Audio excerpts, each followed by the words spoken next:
Lo specchio con Dinoptic, il marchio di qualità degli ottici svizzeri indipendenti con più di 100 partner in tutta la Svizzera.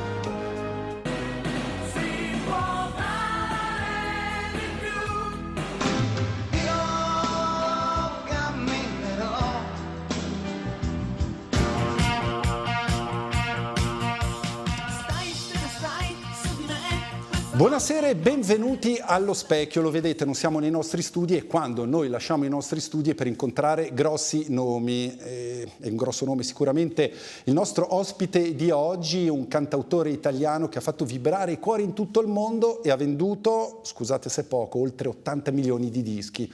Tanto purtroppo a Parigi ha annunciato che il suo prossimo tour mondiale sarà l'ultimo. Per fortuna che in programma c'è anche una data nella Svizzera italiana, l'H di Lugano, con arrangiamenti sontuosi. Poi cosa succederà? Poi lo chiediamo direttamente a Umberto Tozzi. Ciao. Ciao Umberto. Buongiorno, ciao. Allora, questa notizia, come mai? Perché noi abbiamo sentito questa notizia che ci ha colto di sorpresa. Ci ha fatto anche un po' di tristezza e già nostalgia, viene da dire. L'ultima notte rosa del Final Tour sarà l'ultima tournée internazionale, l'ultime quindi esibizioni dal vivo. Dopo 2500 concerti, Umberto Tozzi alza la mano e dice basta. Perché?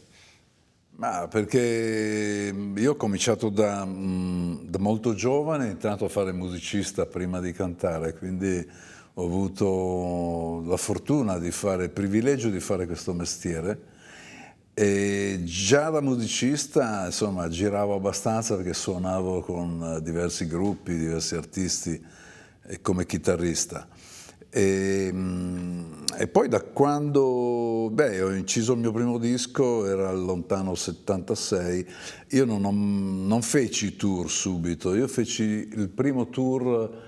Era Stella Stai nell'anno 80, anni importanti, però l'anno 80 è perché avevo, ho avuto la fortuna di conoscere Greg Madison, che era un grande arrangiatore con il quale realizzammo il progetto di Gloria a Monaco di Baviera, all'Union Studio, ricordo. E niente, lui mi portò per l'occasione diversi musicisti americani per registrare questo album e così decidemmo di fare il mio primo tour.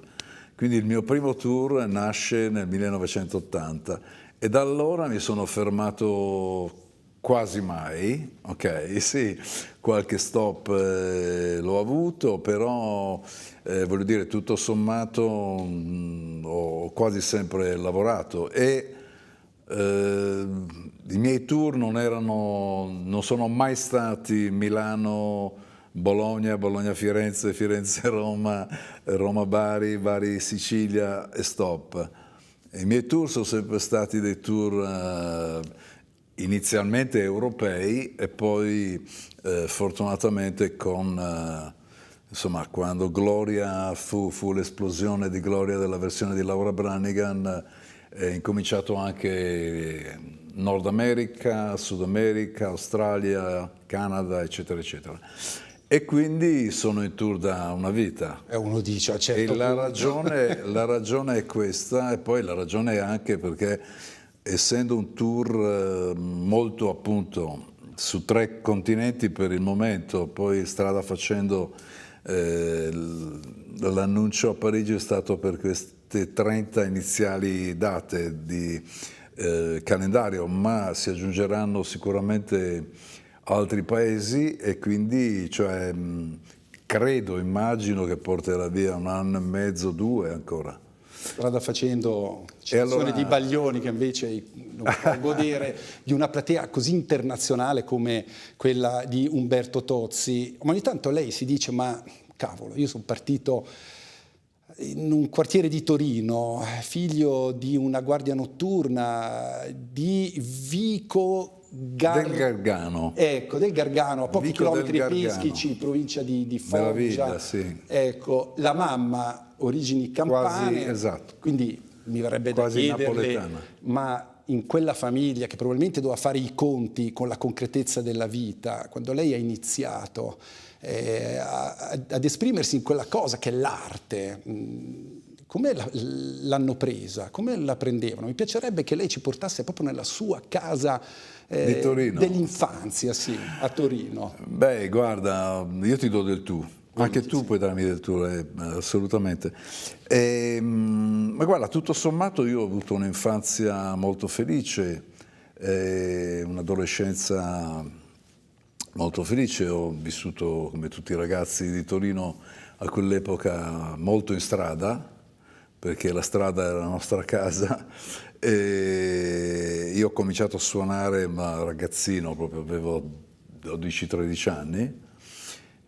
E iniziai con degli amici di Torino, suonavamo sulle panchine prima, poi suonavamo, ma non per il pubblico, fra di noi, e poi... L'oratorio è un grande poi classico. L'oratorio, un classico, le cantine, all'epoca avevamo la nostra sala prove nelle cantine di Torino, era meraviglioso.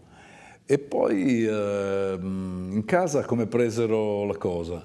Lo vedevano come un gioco loro, il fatto che io abbracciassi una chitarra e suonassi un po' di canzoni, ma poi invece è diventato qualcosa che non riuscivo a non fare, e ho avuto la grande fortuna, come dicevo, di fare 8 anni prima il musicista e chitarrista insieme a tanti grandi dell'epoca.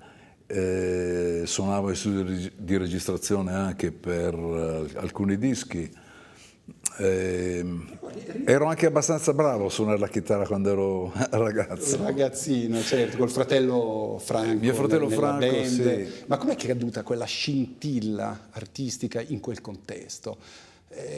Quale? Nel contesto di un figlio di emigranti, non so se lei hai mai dovuto fare i conti con quel contesto sociale che... Beh, all'epoca era una volta Torino... dicevano, cioè, i figli emigranti nel nord li chiamano i Terun, no? I Terun, sì, ecco, sì. I Terun. Ha mai dovuto fare i conti con questa condizione?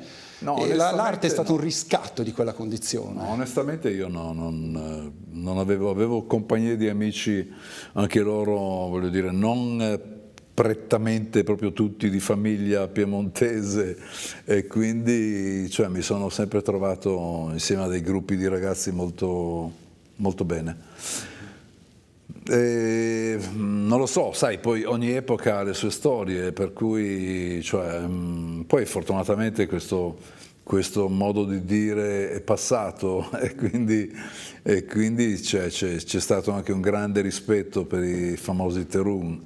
Mi sono permesso di dirlo. No, hai fatto bene, giusto. Che è un termine che... E poi appunto giovanissimo, con questa grande scintilla, questo grande talento, affrontato i temi da subito, insomma, con Donna guarda, amante mia, io camminerò, un poco più che ventenne. Io ho avuto la fortuna di, questo succede in tutte le professioni comunque, non solo nella mia, di avere dei grandi incontri durante la mia carriera. E il primo grande incontro è stato quello di incontrare che poi divenne il mio produttore e coautore, abbiamo scritto insieme per 17 anni, Giancarlo Bigazzi. E Giancarlo è stato il primo importante incontro per sviluppare la mia carriera, diciamo, creativa e diventare artista, anche perché io non avevo in testa assolutamente di cantare, quindi mi piaceva scrivere canzoni, ma non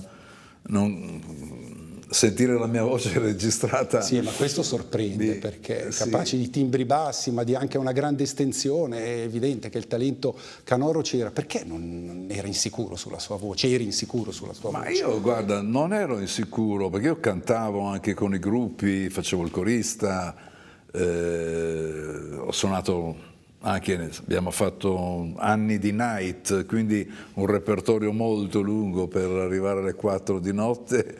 E quindi si cantavano canzoni di tutti, eccetera, eccetera. Mi piaceva cantare, però non pensavo assolutamente che dovesse diventare il mio mestiere. E poi invece qualcuno, come Alfredo Cerruti, che era un grande della famiglia Sugar, nella quale io nacqui discograficamente, si chiamava CGD prima, e lui era direttore artistico di questo gruppo di lavoro, e Alfredo disse a Giancarlo, dice, ma quando gli presentammo alcune canzoni che avevamo scritto da far cantare ad altri, e disse a Giancarlo, ma queste canzoni perché non le canta lui? No, e io dissi no, io per carità non me la sento proprio. E poi però come scelta di campo negli anni 70, il primo disco da solista esce nel 76, Donna amante mia, Io camminerò, e poi vabbè ovviamente Ti amo del 77, era l'epoca del cantautorato fortemente politicizzato. Invece Umberto Tozzi, la scelta di campo è quella, se la gioca col cuore, coi sentimenti, con la figura femminile.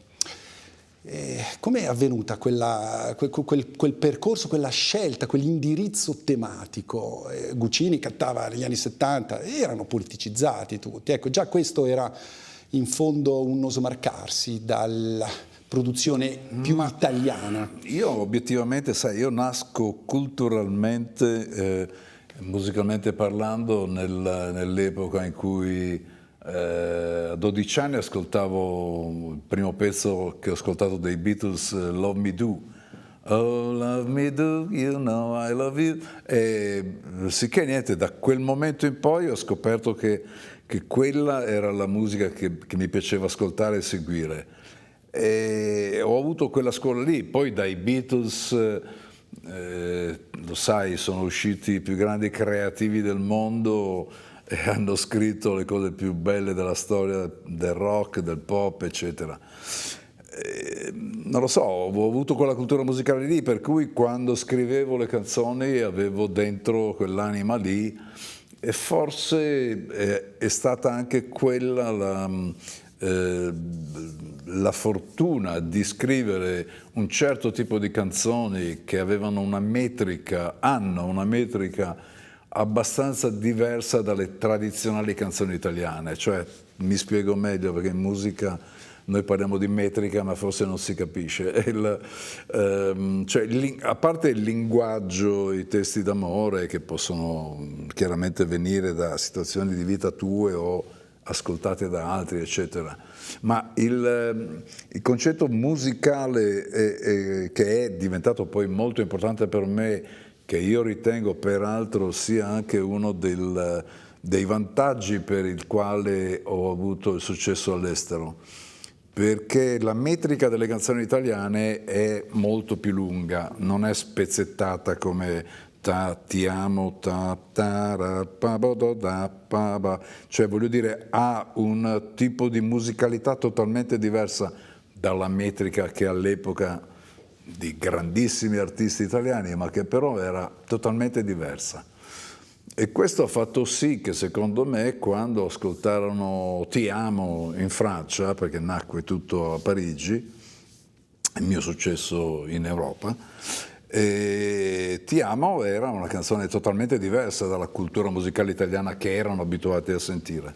Certo. E questo, secondo me, ha fatto sì che poi la sonorità dei testi, voglio dire anche il tipo di suono, all'epoca noi ragazzi, noi tutti della mia generazione, curavamo tanto la situazione discografica, nel senso che l'originalità del suono della nostra musica era molto importante, per cui più aggiunto alla personalità vocale, che in questo caso fortunatamente avevo, ha fatto sì che insomma, la mia musica si esportasse fuori dalla frontiera di Chiasso, ecco. Raggiungendo l'immaginario collettivo, veicolato anche poi dal cinema, Casa di Carta, Sì, ripreso dopo, testo, vabbè, dopo sono Scorsese, successe delle DiCaprio, cose. sono successe delle cose, Flashdance, anche uno Spider-Man se non sbaglio.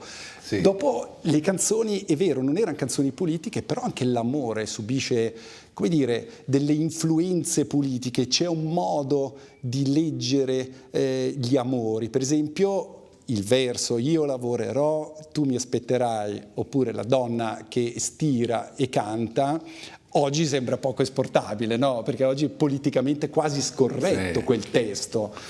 Sì, mi è stato rimproverato diverse volte da movimenti femministi, ma io diciamo che avevo un flashback della donna che stira, che era mia mamma, che era la figura che io vedevo sempre in casa e che spesso abbracciavo. Quindi cioè, io nei testi ho sempre cercato più del vero contenuto, ho sempre cercato il suono del testo. Sì. E il suono ha fatto poi sì che sia Ti amo, che Tu, che Gloria, voglio dire, Stella Stai, Notte Rosa, cioè sono canzoni che hanno una sonorità molto... Ci sono delle... Ovviamente il significato di certe frasi stanno nella metafora, perché certo. è ovvio, però la cura del suono io ritengo sia molto importante per chi fa il mio mestiere. Poi se ne accorge all'occorrenza anche la London Symphony Orchestra, le cover di Gloria sono infinite, ma quando nasce un pezzo, nel momento del concepimento di un pezzo, e mi dicono che tra l'altro le canzoni di Umberto Tozzi le produce in 3 ore, a differenza di altri, quindi in poco tempo, quando c'è la genesi di quel pezzo, si percepisce che quel pezzo che nasce nella dimensione intima e personale, privata, magari di una stanza d'hotel, incontrerà poi il favore delle folle. Assolutamente no. No. Non si sa perché un pezzo, al di là di quello che ci hai raccontato, come mai non si può sapere perché a me è sempre successo così, cioè, no, a essere sincero mi ero reso conto che Ti amo era una canzone forte, però non, cioè, da lì a pensare, insomma, quello che è avvenuto dopo era assolutamente imprevedibile, cioè, non era assolutamente pensabile un successo del genere. Noi facciamo musica, facciamo canzoni, ma non sappiamo che fine fanno, perché difatti oltre ai grandi successi io ho scritto anche tanti insuccessi, quindi sì. quelli non si conoscono, ma per me io me li ricordo bene. Certo. Sono come quelle partite a tennis che perde oggi Sinner. Voglio dire, lui giustamente dice mi insegnerà qualcosa, perché è vero, dagli insuccessi nascono delle situazioni fra tete, hai capito, di più attenzione quando ti esponi o nello sport o nella musica o insomma Quindi, in arte in generale. Per fortuna non c'è la ricetta del tormentone, lo diceva anche un altro piemontese, Johnson Righeira. Abbiamo avuto il privilegio insomma, di ospitare con Vamos alla Playa, un tormentone anche quello planetario. Quindi non c'è necessariamente una coincidenza fra il gusto dell'autore e il gusto del pubblico. Non si sa, i tuoi pezzi preferiti non sono i pezzi preferiti della gente, rimane comunque un mistero. È così. Io credo di sì. E si soffre quando si tentano nuove strade e non si ottengono, per esempio mi viene in mente un disco Heterogen, che è un disco di grande sperimentazione musicale, però non ha incontrato il favore del pubblico. In quel caso c'è della frustrazione nell'artista, nell'autore. Ma guarda, io ti dico onestamente, per quello che è stata la mia carriera, anche parlando di insuccessi, sono felice di averli fatti, perché tutte le produzioni che sono uscite io in quel periodo nelle quali le lavoravo era un momento felice, di gioia per me, quindi cioè, l'ho vissuta bene, non l'ho mai fatto pensando a questo funziona di più, quello funziona di meno, no, mi piace questa cosa e faccio uscire questa cosa, ma non c'è mai stato un calcolo, hai capito? Sì. Quando ci sono delle produzioni importanti, oltre Eterogenea è stato un momento diciamo molto minimo ma io ho avuto un insuccesso di un album che si chiama Il Grido, che è un album che io ritengo che fosse una delle migliori produzioni che feci per l'epoca, cioè lì si piange, perché io e Greg Mattison, quando abbiamo finito l'album, noi abbiamo pianto in studio di registrazione, all'ultimo mix, ci sembrava fortissimo, eccetera, eccetera. Però, come vedi, cioè, ci sono delle cose che a te sembrano fortissime, ma che il pubblico non becca. Vai a sapere cosa succede, perché e per come. Certo, L'importante è, io credo, da artista, da sognatore, quale sono sempre stato, credo che un artista deve cercare di realizzare lo stesso un sogno, e quindi che vada bene o vada male, l'importante è che sia in coscienza tua, sia una produzione nella quale tu ti ci senta dentro, hai capito? Fatto questo, dopo quello che succede non si sa. Umberto Tozzi ha citato le lacrime che possono essere di gioia in una carriera lastricata di successi, ma abbiamo detto anche, insomma, ci sono degli insuccessi. Poi a volte la vita presenta il conto su altre dimensioni e mi permetto di parlarne perché abbiamo letto sui giornali le travessie fisiche di salute che hai attraversato. Ho attraversato 2 anni molto molto difficili recentemente e onestamente credevo di non farcela, invece sono riuscito a superare tutto, fortunatamente, e quindi cioè, per me è stata una grande vittoria aver vinto il male, uno dei mali che ho passato. Perché in epoca Covid comunque sei stato colpito da Covid, polmonite più un tumore, insomma, cartella clinica piuttosto difficile. Sono altre cose, ma in ogni caso, a parte questo, fortunatamente gli ultimi analisi del sangue mio sono perfette, quindi sono felicissimo di questo. No, ma dicevo, purtroppo nella vita bisogna in qualche modo, quando ti arrivano certe cose così importanti, bisogna affrontarle, e non dico col sorriso, con la preoccupazione e la paura di non esserci più da lì a poco, ma il fatto di aver superato quei bruttissimi momenti, sono stato comunque molto molto fortunato, perché ho avuto vicino, insomma, la mia famiglia mi ha veramente aiutato tantissimo, mia moglie e i miei figli, ma sono stato molto fortunato, e questo ha fatto sì che secondo me oggi io sono un Umberto migliore, cioè sono più, se prima ho sempre creduto nell'amore, nella pace del mondo, eccetera eccetera, oggi sono ancora più vicino a questo tipo di pensiero, perché l'amore per me è sempre stato qualcosa di fondamentale, cioè molto importante, non solo per me, per tutto, cioè l'amore per gli animali, per l'essere umano, l'amore per tante cose, la passione, eccetera. Però viverlo oggi è più importante, perché ho passato questi momenti veramente duri e difficili. Ti ha connesso con un pensiero spirituale questa esperienza? Ma assolutamente sì, io sono sempre stato comunque un grande credente, e oggi lo sono ancora di più. Sono molto molto più in sintonia su questo. E i familiari come guardano un uomo di successo? Tu hai una moglie sposata 4 o 5 volte, sei uno che esagera sempre con i numeri, 80 milioni di dischi, ti sposi 5 volte, una cosa normale. No? Insomma, ho sposato la stessa donna però 5 volte. Poi 3 figli, 3 nipoti, giusto? Sì. Ecco, come ti guardano in casa? Le persone che ti amano, come guardano un uomo che ha avuto successo e che ha successo e che è sempre anche in giro, va detto? Ma guarda, onestamente non ti so rispondere, perché loro mi guardano come essere umano, quindi cioè, non sono perfetto, ho tanti difetti anch'io e sono stato sicuramente... d'altronde non si nasce imparati, no? Come certo. Diceva qualcuno.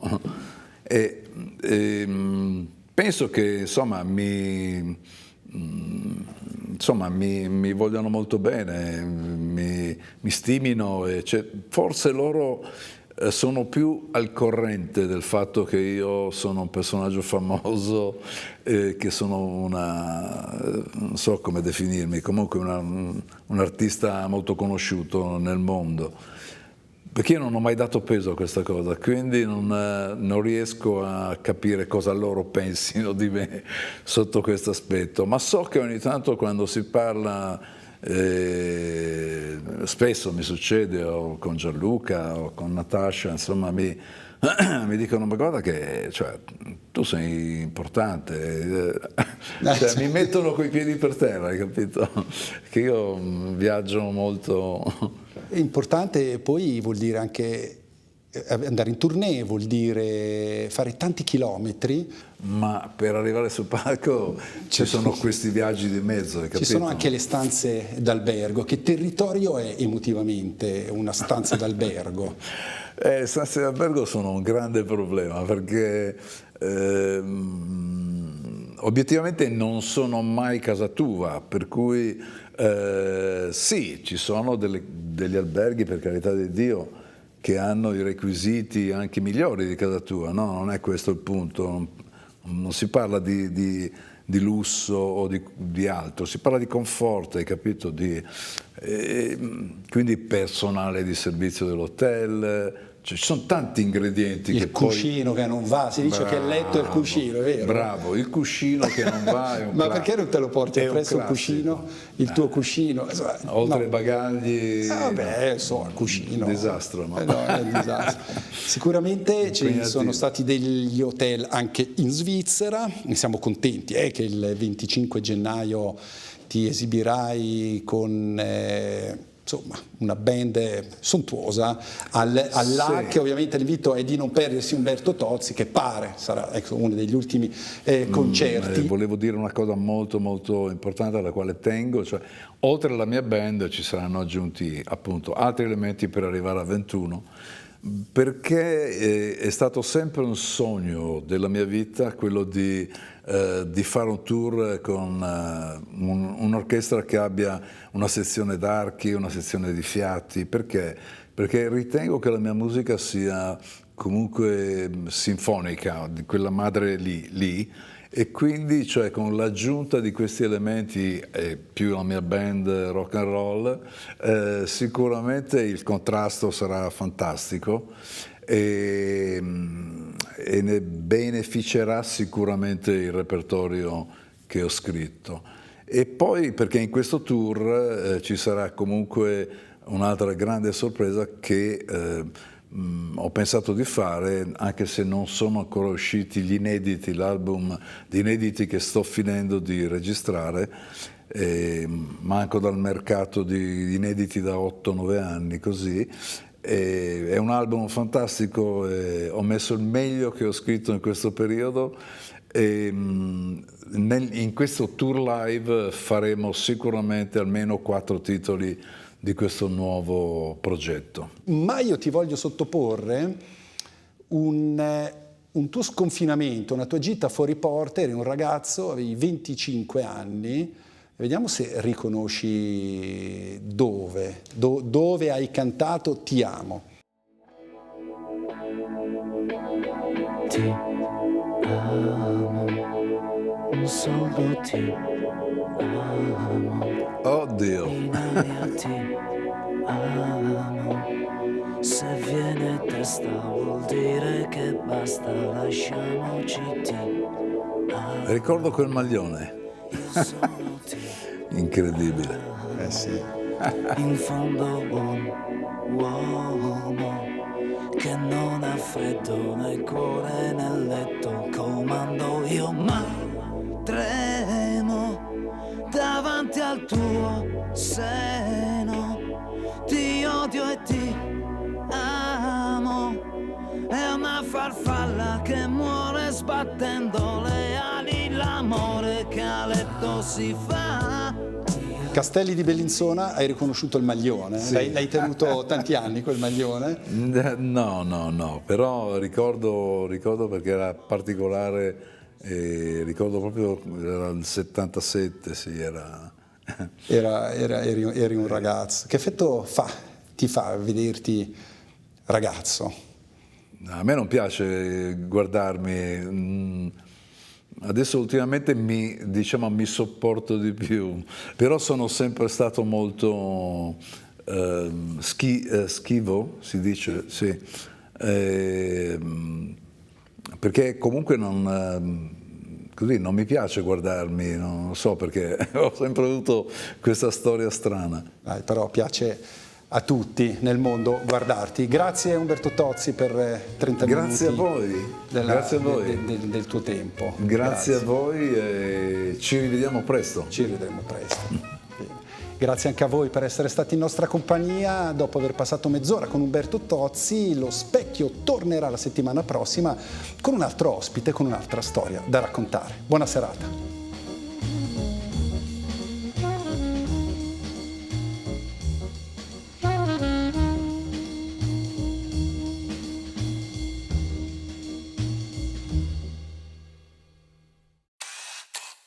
Lo Specchio con Dinoptic, il marchio di qualità degli ottici svizzeri indipendenti con più di 100 partner in